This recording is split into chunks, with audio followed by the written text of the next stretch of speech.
Hello everyone. देखो जो आज क्या कि सीबीएसई ने 1 मई को जो क्लास 10th के लिए जो सीबीएसई का जो रिजल्ट है, क्लास 10th जो सीबीएसई का रिजल्ट है, जो एग्ज़ाम इनके क्या है कि जो अभी क्या है कि बिल्कुल कैंसिल कर दिए गए थे, तो उससे रिकॉर्डिंग या फिर उससे रिगार्डिंग जो भी क्या है कि रिजल्ट के लिए इन्होंने अनाउंसमेंट की है कि भाई रिजल्ट हमारा कैसे क्या है कि सीबीएसई कैसे रिजल्ट देगा, तो उससे रिलेटेड एक नोटिस इन्होंने अभी निकाला है। आज की ही डेट है ये 1 मई, ठीक है। तो देखते कि इसमें क्या बोला गया है। तो मैं अगर आपको एक बार डेट के लिए अगर मैं बता देता हूँ कि डेट क्या है। जो सिंपली क्या है कि अगर मैं डेट की बात करता हूँ तो 20 जून इन्होंने डेट के बारे में बात की है कि 20 जून तक क्या है कि जो फाइनल रिजल्ट है 10th क्लास का वो अनाउंसमेंट हो जाएगा। देखो क्या कि आप देख सकते हो इजिली जो declaration of the result by CBSE, जो क्लास 10th का रिजल्ट डिक्लेयर होगा वो 20 जून तक क्या है कि आपका 2021 में डिक्लेयर हो जाएगा। और ये सीबीएसई की साइट पे ही क्या है कि ऑफिशियल नोटिस है, ठीक है। तो इसमें क्या है कि कुछ भी क्या है फ्रॉड नहीं है। तो सीबीएसई की साइट से क्या है कि रिजल्ट के लिए इन्होंने बोला है। तो अब इसके लिए क्या है कि पैटर्न क्या होगा, क्या क्या मतलब क्या कि मेन क्वेश्चंस यहाँ पे आएंगे कि क्या मतलब सभी बच्चे पास हो सकते हैं या कुछ फेल के भी चांसेस बन रहे हैं या फिर क्या होगा। देखो रिजल्ट क्या कि अभी इसमें क्या कि क्लियर बोल दिया गया है। एक्चुअली क्या कि पासिंग मार्क्स तो सभी को मिलेंगे ही मिलेंगे, जो पासिंग क्राइटेरिया है वो सभी बच्चों को मिलेगा। तो मतलब क्या कि आप सभी के लिए खुशी की बात यह है कि पास सभी होने वाले हैं।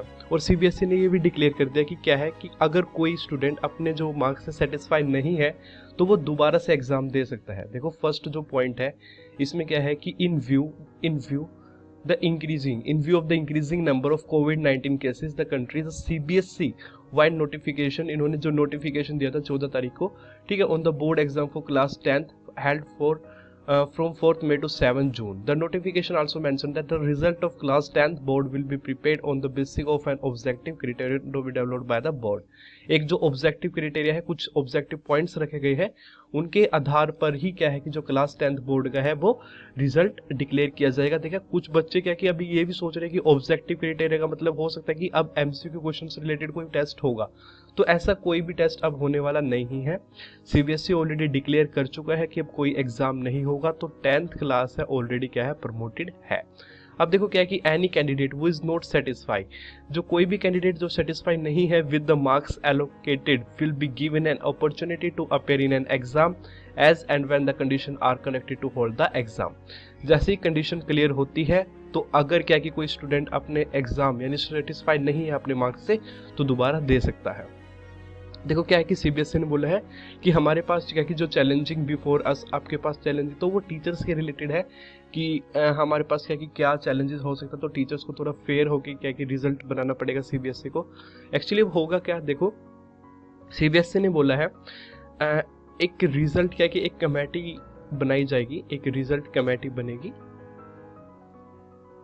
हर एक स्कूल को क्या है कि एक रिजल्ट कमेटी बनानी पड़ेगी और उस रिजल्ट कमेटी में एटलीस्ट क्या होगी 7 teachers should be there. 7 teacher क्या है कि क्लास 10th के ही 7 टीचर उस रिजल्ट कमेटी में होंगे, जिसमें से 7 में से कोई जो 5 टीचर है वो आपके स्कूल के ही रहेंगे। जो स्कूल टीचर है लाइक जैसे जो मैथमेटिक्स सब्जेक्ट्स है, और उसके बाद एसएस आपका सोशल साइंस है या साइंस है, 3 टीचर ये, और 2 इन्होंने इंग्लिश और हिंदी यानी कि 2 language teachers. It's may be Hindi, English और may be any other languages. So there will be 5 teacher from the same school to which the result have to be declared, and the 2 teachers must be from the neighbor schools, and these 2 teachers may be decided by the CBSE board will do the या फिर give the duties of the 2 examiners to each school. जो CBSE है वो 2 teachers की duty है वो क्या कि लगाने वाला है। तो टोटल जो 7 टीचर्स की जो कमेटी है वो रिजल्ट आपका प्रिपेयर करेगी। एक्चुअली क्या है कि जो रिजल्ट जो प्रिपेयर होगा वो रिजल्ट प्रिपेयर क्या है कुछ बेसिस पे होगा। जैसे कि हम ये देखो जो कैटेगरी है, देखो रिजल्ट के लिए क्या इन्होंने बोला है कि जो पीरियोडिक टेस्ट जो यूटी टेस्ट है उसको क्या कि 10% के आपके अकॉर्डिंग लेके चलोगे, यानी 10 नंबर आप वहां से दोगे। 10 आउट ऑफ 10 में से आप कितने नंबर क्या कि बच्चा अचीव करता है पीरियोडिक टेस्ट के एक एवरेज लेके। उसके बाद जो हाफ ईयरली है, हाफ ईयरली के अकॉर्डिंग क्या कि 30 आउट ऑफ कितना बच्चा अचीव करता है, जैसे 30 में से 28 है तो एक एवरेज लेंगे हाफ ईयरली। उसके बाद प्री बोर्ड एग्जाम यानी आउट ऑफ 40 उसने कितना अचीव किया, तो उसके अकॉर्डिंग वो 80 मार्क्स से अकॉर्डिंग उसके क्या कि जो मैक्स मार्क्स ऑब्टेन्ड है वो कैलकुलेट कर लिए जाएंगे। और उसी 80 मार्क्स के बाद क्या है कि जो 20 मार्क्स का जो इंटरनल असेसमेंट है वो जैसे पहले स्कूल के पास था वो स्कूल ही देगा अभी भी। ठीक है, तो ये अभी तक पॉइंट क्लियर था। 80 मार्क्स का जो होगा वो एज ए इनके बेस पे होगा, जो कैटेगरी 3 कैटेगरी दी गई है इनके बेस पे क्या कि आउट ऑफ 80 मार्क्स आपको मिलेंगे, और जो 20 मार्क्स है वो इंटरनल असेसमेंट में ऑलरेडी जैसे मिलने हैं वो वैसे ही मिलेंगे जैसे पहले मिलते थे। ठीक है, उसके बाद क्या है, अब कोई क्या है, हो सकता है कि कोई स्टूडेंट ये सोचे कि भाई हमारा स्कूल तो क्या कि आउट ऑफ 80 भी देगा, तो ऐसा नहीं होने वाला है। एक्चुअली क्या है कि जो 2 साल के अकॉर्डिंग क्या कि रिजल्ट बनेगा, जो लास्ट 2 या 3 ईयर्स कोई स्कूल है जिसका लास्ट या 2 या 3 ईयर्स क्या है कि कोई ओल्ड स्कूल है, लास्ट 2 या 3 साल अगर पुराना है, उसके पास जो उसका रिजल्ट है, ठीक है, जैसे उसका 10th क्लास का किसी सब्जेक्ट का रिजल्ट है वो चेक किया जाएगा। जैसे क्या है कि मैथ का रिजल्ट उसका चेक होगा एवरेज सभी बच्चों का। ठीक है, जैसे 10th क्लास में उस स्कूल में लास्ट ईयर जितने भी बच्चे थे तो उन सब का मैथ का रिजल्ट और उन मैथ के रिजल्ट का एवरेज निकलेगा। और वो एवरेज अगर जैसे क्या है कि एवरेज अगर बाई चांस वो 62% है, क्या है कि वो एवरेज अगर 62% है तो 62% में आप क्या कि +2 या प्लस माइनस करके ही इस बार का रिजल्ट बनने वाला है। जैसे क्या है कि अब किसी कोई XYZ स्कूल है, उसमें क्या है कि 10th क्लास में जो 2020 में जो रिजल्ट रहा है उसके मैथ के वाले बच्चों का, यानी जो मैथ सब्जेक्ट में, ठीक है, बाई चांस वो 62% रहा है। ठीक है, राइट, तो अब जो वो रिजल्ट डिक्लेयर कर सकते हैं तो वो 60 से 64% डिक्लेयर कर सकते हैं। ठीक है, तो 60% क्या कि वहाँ पे मिनिमम रहेगा और 64% वहाँ पे मैक्सिमम रहेगा। इससे ज़्यादा क्या है कि वो कोई भी स्कूल है वो इससे ज़्यादा डिटेल फिल कर ही नहीं पाएगा। ठीक है, अगर ऐसा करता है तो वो क्या है कि स्कूल के ऊपर भी क्या है कुछ फॉर्मेलिटीज वगैरह हो सकती है बाय द CBSE अथॉरिटीज। तो ये सारा मेन था। ठीक है, अब जो आपके लिए जो मेन वो है कि वेट करना है सिर्फ 20 जून के लिए। 20 जून तक है कि आपका जो रिजल्ट है वो डिक्लेयर हो जाएगा।